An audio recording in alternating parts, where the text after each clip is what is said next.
እኮ አዲስ አበባ ሂጄ እኮ የዛሬ ሳምንት መንጃ ፈቃድ ላወጣ እችላለሁ። ገብቷል? ወይም ደግሞ ጀርመን ገብቼ ደግሞ መንጃ ፈቃድ ላወጣ እችላለሁ። ያ እንደ ሚስጥር እንደ ጓደኝነት ልትነግራት ትችላለች፣ ግን እዚህ ላይ አውጥታ እኔ ጋር ትቀራረባለች። ሚዲያ ላይ ማስጣት ማለት ከነ ማስገደል አይተናነስም። ግን ሌላ ነገር ቢኖራት ምን ያክል የሚለውን ነገር እዛ ላይ ነው ግንዛቤው እኮ። ይኸውልህ ጆከር፣ ለዛ እኮ ነው የሚያገናኘው ነገር የለም። ምንድነው እርስ በርሳቸው አባላቸው፣ አጋድላቸው፣ አጨፋጭፋቸው ሚስጥራቸውን ማውጣት ለጠላት ምናምን መስጠት ነገር ነው።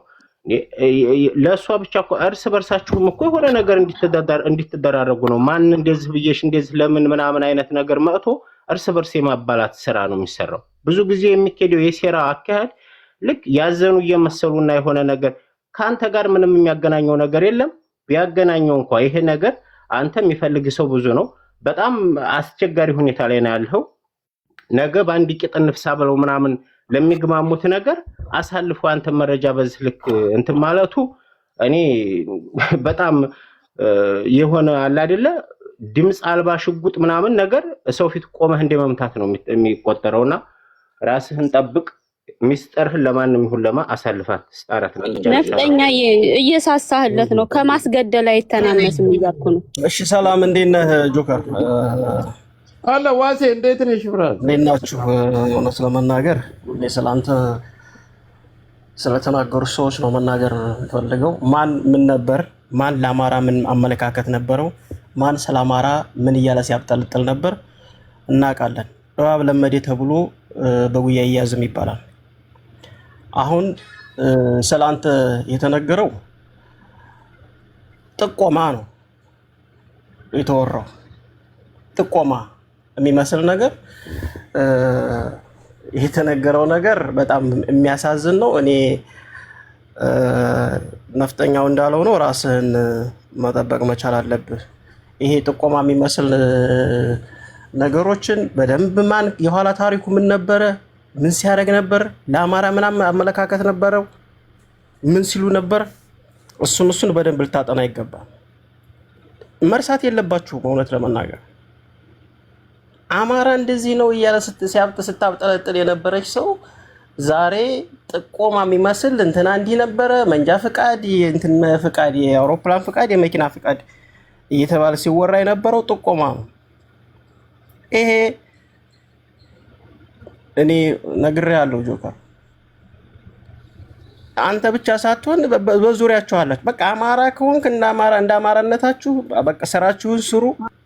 ነጋዴ በርበሬ የምትሸጭም ልብስ የምትሸጭም እዚህ ሚዲያ ላይ ራሳችሁን ስራ የምትሰሩም ዞር እያላችሁ እያያችሁ ማን ምንድን ነው ነግሬያለሁ ጆከር።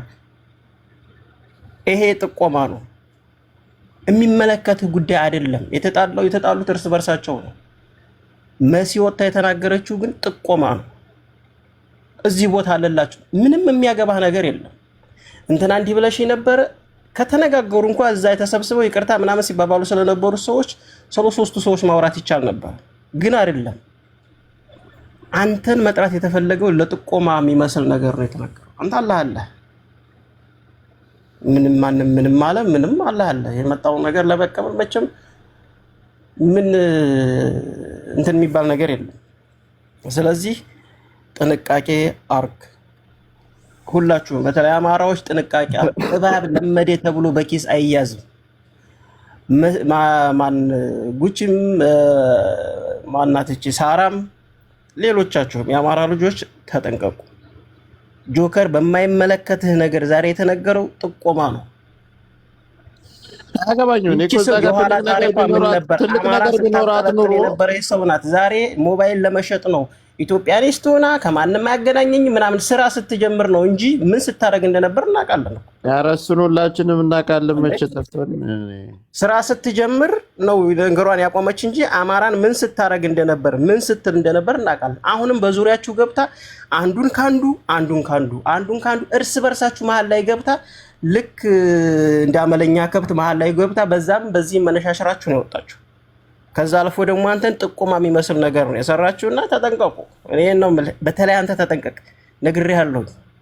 እኔ ከሆነ ጊዜ ወዲህ እኔ እንጃ እግርህን ዘርግተሃል ነበር አላቅልህም።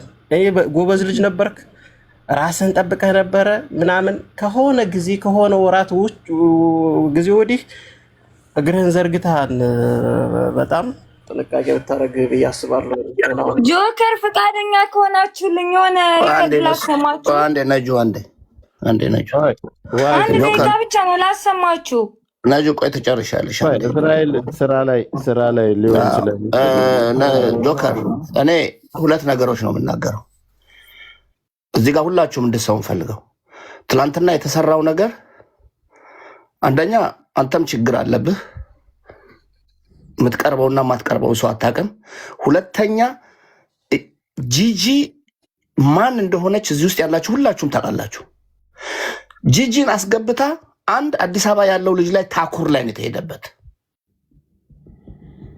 ምንም የማያውቅ ምስኪን ልጅ ላይ። ሁለተኛ ጂጂን አስገብታ ብዙ ነገር ስትናገር ፖለቲካ ጂጂ ሰርታ ወጣች። ነይ ያለች እንኳን ስትጠራ ማንም የመጣላት ሰው የለም።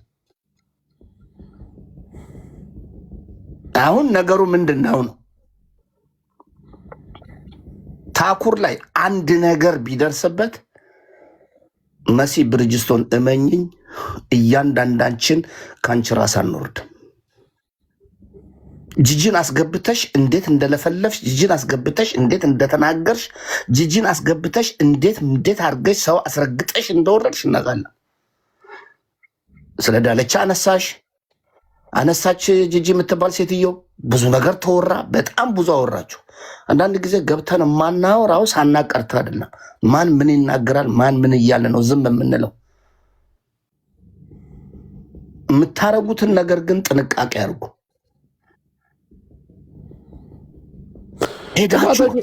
ጥፋተኞቹ እስራኤል የእኛ ልጆች ናቸው። በቃ በጣም ነው የሚያሳፍረው። አንተ እግዚአብሔርን ስንናገር እኛ እንደ ዘረኝነት እንደ ሌላ ነገር ነው የሚቆጠረው። መሲ ያለችው ሰምተሃል?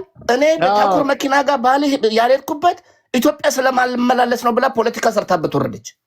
የታኩር መኪና ሌላ ወንጀል እንዳለው አድርጋ ነው እንግዲህ ነገሮች ሁሉ። እኔ ከብዙ ነው የማየው። ከዛ ማንን አስገባቻት? ጂጂ ኪያን አስገባቻት። ጂጂን አስገብታ ጉቺን ስታሰድብ ነበር። ጂጂን አስገባችና ጉቺን አሰደበቻት፣ አነካካች። የዳለቻ ስም ተጠራ። ምንድን ነው መልእክቱ? እነሱ እንደሚሉን እኛ ሾርት ሜሞሪ አይደለንም። ማንበብ እንችላለን፣ መናገር እንችላለን፣ እውቀት አለን፣ ሁሉም ነገር አለን። ታኩር ከዚህ በኋላ እንቅፋት ቢመታው መሲ እያንዳንዱ እኮ ማን እንደሚገዛሽ ታውቂያለሽ። አረብ ሀገር ሆነ እኮ የአረብ ሀገር ልጆች ናቸው እኮ እውነተኛ አማራዎች ናቸው እኮ ዕቃ የሚገዙሽ። አንቺ ግን በቃ ልክ ሰራችበትና ስራ ሰርታበት ሄደች። ይሄ ቀይ መስመር እንደሆነ እወቂ። ልጁ ፖለቲካ ውስጥ የለበትም፣ ሰርቶ ድህነቱን የሚያሳልፍ ልጅ ነው። ታኩር ላይ ግን የሰራሽው ስራ ቢስቶፕ ኢነፍ ኢዝ ኢነፍ። ሁለት ነገር ከባድ ነገሮች አጥፍታ ነው የወጣችው። ያው ዋጋዋን ታገኛለች፣ ችግር የለም። ከዚህ በኋላ ያው የድሮ ጦርነት ይነሳል። እኔ ትላንትም ገብቼ አራታቸውንም ተናግሬ ነው የወጣሁት ላለመለየት ብዬ። ታንኪ እኛ እግዚአብሔርን እውነተኛ ኢትዮጵያዊ መስለሽን ነበረ ብዙ ነገር ስናረግ ነበር። ኧረ ወንድሜ ቆይ ሳትወጣ ይሄን ሰምተህ ትወጣለህ እኮ አላቋርጥም። አንድ ደቂቃ ብቻ እውነተኛ ኢትዮጵያ ነች አይደለችም የሚለውን አባቱ ምንድን ነው የምታሰሚው?